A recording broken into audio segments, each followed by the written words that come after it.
یہ کہانی ہے ایک ایسے ڈاکٹر کی جس نے ایک کلینک اوپن کری لوگوں کی جان بچانے کے لیے نہیں بلکہ لوگوں کی جان لینے کے لیے۔ انگلینڈ کے ایک ہائٹ نامی چھوٹے ٹاؤن میں جہاں کی پاپولیشن صرف 30,000 بتائی جاتی ہے، 27 سالوں تک سب کی ناک کے نیچے سیریل کلنگ کرتا رہا۔ 250 سے زیادہ لوگوں کی جان لینے کے بعد بھی اس ڈاکٹر پر شک نہ ہوا۔ شاید شک کبھی ہوتا بھی نہیں اگر یہ ڈاکٹر ایک چھوٹی سی غلطی نہیں کرتا۔ سوچیں کہ ایک ایسا شخص سیریل کلنگ کر رہا جو اپنے شکار کا دوست بھی ہو، شہر کا جانا مانا نام بھی ہو اور اوپر سے ایک ڈاکٹر بھی۔ ناظرین، یہ کہانی ہے ڈاکٹر ہیرالڈ شپمین کی، جس نے اپنی کلینک کو جان بچانے کے لیے نہیں بلکہ جان لینے کے لیے استعمال کیا۔ آخر اس ڈاکٹر کو لوگوں کو مارنے کی وجہ کیا تھی؟ آخر اتنے ٹائم تک اسے پکڑا کیوں نہیں گیا؟ اور پولیس کو کون سا سراغ ملا؟ آخر اتنے عرصے سے ہونے والے اس واقعے کو پولیس نے کیسے بے نقاب کیا؟ تو آئیے جانتے ہیں۔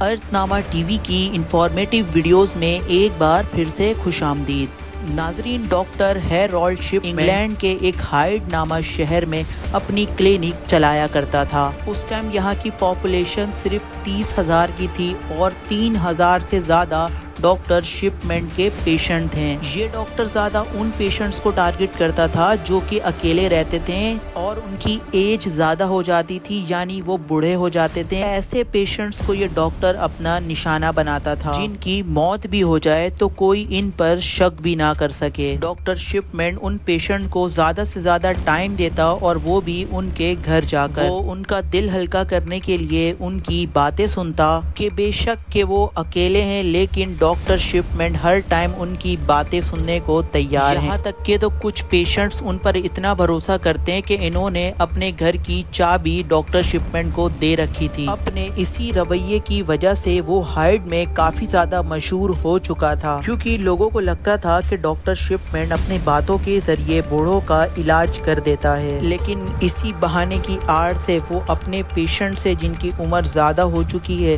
ان کی تمام تر ڈیٹیلز نکلوا لیتا تھا کہ کون کس وقت اکیلا ہوتا ہے، کہ کس کے پاس کتنی دولت اور کتنی جائیداد ہے، گھر میں کون کون آتا ہے اور کون سے رشتہ دار کہاں رہتے ہیں۔ جب ڈاکٹر شپمین کو اس پیشنٹ سے تسلی ہو جاتی تب وہ اس کو اوور ڈوز انجیکشن دے کر مار دیتا، کیونکہ وہ پیشنٹس پہلے ہی 80 سال سے زیادہ کے ہوتے ہیں تو ان کی موت پر کسی کو شک بھی نہیں ہوتا۔ کئی سالوں تک تو یہ سلسلہ ایسے ہی چلتا رہا، پکڑا جانا تو دور کی بات، اس ڈاکٹر پر کسی کو شک تک بھی نہیں ہوا تب تک کہ وہ جب تک ایک چھوٹی سی غلطی خود نہ کر بیٹھا۔ ڈاکٹر شپمین نے اپنی کیریئر کی شروعات اپنے شہر ہائٹ سے 70 کلومیٹر دور پونٹیفریٹ نامی شہر سے کی، جہاں وہ ایک ہاسپٹل میں جاب کرتا تھا۔ پھر وہ 1974 میں اس شہر کو چھوڑ کر مارٹن چلا گیا، جہاں وہ ایک ہاسپٹل میں جنرل پریکٹیشنر کی پوزیشن پر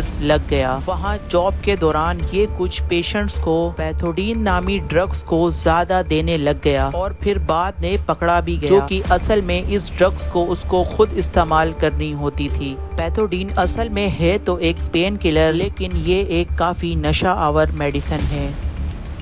ڈاکٹر شپمین کو اس پیتھوڈین نامی ڈرگز کی عادت تھی اور وہ جان بوجھ کر اپنے پیشنٹس کو یہ میڈیسن پرسکرائب کرتا، تھوڑی ان کو دیتا اور زیادہ تر خود استعمال کرتا تھا، جبکہ پیشنٹس کو اس تھوڑی میڈیسن کی بھی ضرورت نہیں ہوتی۔ اس سے ہوتا یہ تھا کہ پیشنٹس اس میڈیسن کو لینے کے بعد کافی اچھا محسوس کرتے تھے، جبکہ اصل میں انہیں یہ معلوم ہی نہیں تھا کہ وہ ایک نشہ کر رہے ہیں۔ اگر ویڈیو میں مزہ آ رہا ہے تو ڈو سبسکرائب، کیونکہ اسی چینل پر آپ کو انفارمیٹیو کانٹینٹ دیکھنے کو ملے گی۔ یہی وجہ تھی کہ شپمین کے پیشنٹس نہ چاہتے ہوئے بھی اس کی طرف کافی اٹریکٹ ہوتے تھے۔ پکڑے جانے کے بعد ہاسپٹل کے ایڈمنسٹریشن نے شپمین کو نکال دیا اور یہی نہیں، بات اس کے لائسنس کینسل ہونے تک بھی پہنچ گئی، لیکن ڈاکٹر شپمین نے 600 پاؤنڈز فائن دینے کے بعد خود کو ایک ریہیبلیٹیشن سینٹر میں داخل کروا دیا، جس سے اس کا لائسنس کینسل ہونے سے سے بچ گیا۔ ریہب سینٹر میں تھوڑا وقت گزارنے کے بعد جب سارے اس کو بھول گئے تب وہ ہائیڈ آ گیا اور پھر وہ ایک ہاسپٹل میں جنرل پریکٹیشنر لگ گیا۔ 1980s میں وہ جی پیز کی پوزیشن پر پریکٹس کرتا رہا اور اس بیچ نہ تو اس نے نشہ چھوڑا اور نہ ہی بوڑھے پیشنٹس کا قتل۔ 1993 میں اس نے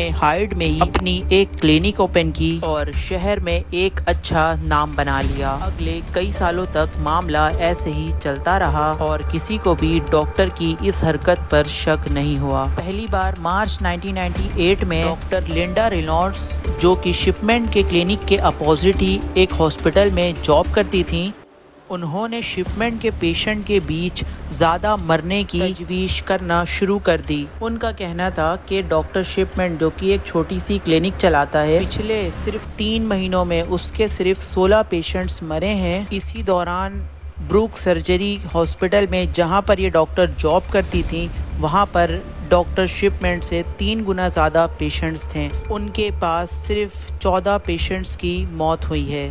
یہ شک مزید بڑھ گیا جب یہ معلوم پڑا کہ ڈاکٹر شپمنٹ کے پیشنٹس کو دفنایا نہیں بلکہ جلایا گیا ہے۔ آپ کو یہ بتاتے چلیں کہ زیادہ تر کرسچن لوگ اپنے پیاروں کو مرنے کے بعد دفناتے ہیں، صرف کچھ لوگ ہی اپنے پیاروں کو جلانے کا فیصلہ کرتے ہیں۔ ڈاکٹر لنڈا نے ایک رپورٹ بنایا، زیادہ تر ڈاکٹر شپمنٹ کی پیشنٹس خواتین ہوتی تھیں جو اپنے گھر میں ہی مری ہوئی پائی گئیں۔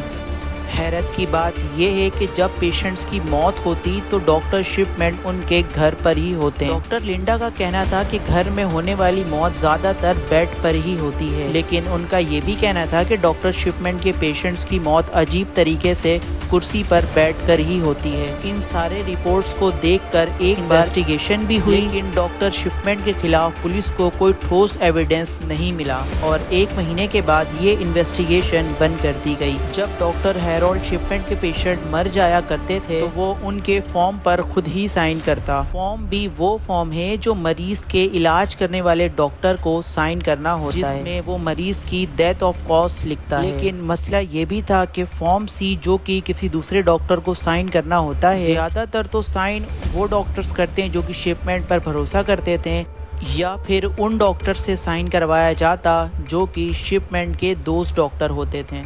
انویسٹیگیشن بند ہونے کے بعد بھی شپمنٹ نے 3 اور پیشنٹس کو موت کی نیند سلا دیا۔ ڈاکٹر شپمنٹ نے اپنے کمپیوٹر میں ایک ایسی غلطی کر دی جس کی وجہ سے وہ پکڑا گیا۔ ڈاکٹر شپمنٹ کی آخری پیشنٹ کیتھلین گرینڈی تھی جو 24 جون 1998 میں اپنے گھر میں ہی مری ہوئی پائی گئی۔ آخر یہاں پر بھی ڈاکٹر شپمنٹ وہ آخری شخصی تھا جس نے کیتھلین کو آخری بار زندہ دیکھا تھا۔ اس نے بعد میں ڈیتھ سرٹیفکیٹ پر سائن کیا اور اس میں موت کی وجہ اولڈ ایج لکھ دی۔ بیٹی اینجلا ووڈراف ایک وکیل تھی، ان کو اپنی ماں کی اس پراسرار موت پر ابھی بھی یقین نہیں تھا۔ ان کا شک تب یقین میں بدل گیا جب ان کو اپنی ماں کی ایک وصیت ملی جس میں یہ تھا کہ انہوں نے اپنا گھر ڈاکٹر شپمنٹ کے نام کر دیا۔ اینجلا ووڈراف دوبارہ پولیس کے پاس گئی اور پولیس نے دوبارہ انویسٹیگیشن کرنا شروع کر دی۔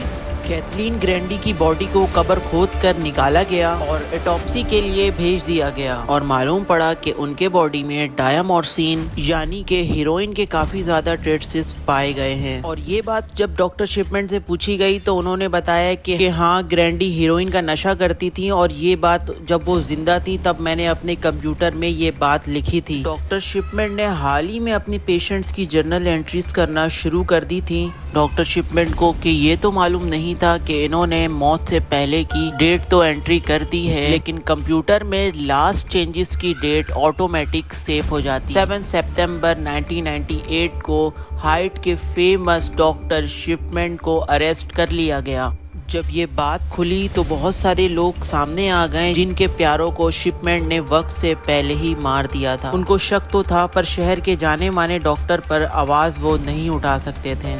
پولیس نے ایسے ہی 15 پیشنٹس کی انویسٹیگیشن کی اور یہ معلوم ہوا کہ ڈاکٹر شپمنٹ ان کو اوور ڈوز انجیکشن دے کر مار دیتا اور سرٹیفکیٹ پہ سائن کرنے کی وجہ اولڈ ایج لکھتا تھا۔ ڈاکٹر شپمنٹ کی ہسٹری نکالنے کے بعد کمپلیٹلی پتہ چلا کہ اس نے ابھی تک 218 پیشنٹس کو قتل کیا ہے۔ کورٹ نے اس کو 15 پیشنٹس کے قتل میں اس کو 2 سزائے موت دے دی، پر شپمنٹ نے 2004 میں خود کو پھانسی دے دی۔ پر شپمنٹ کے اتنے زیادہ قتل کرنے کی وجہ آج تک سامنے نہیں آ سکی۔ تو دوستو امید ہے کہ یہ ویڈیو آپ کو ضرور پسند آئی ہوگی، پسند آتی تو پلیز ویڈیو کو لائک کیجیے گا، دعاؤں میں یاد رکھیے گا۔ اجازت دیجیے، اللہ حافظ۔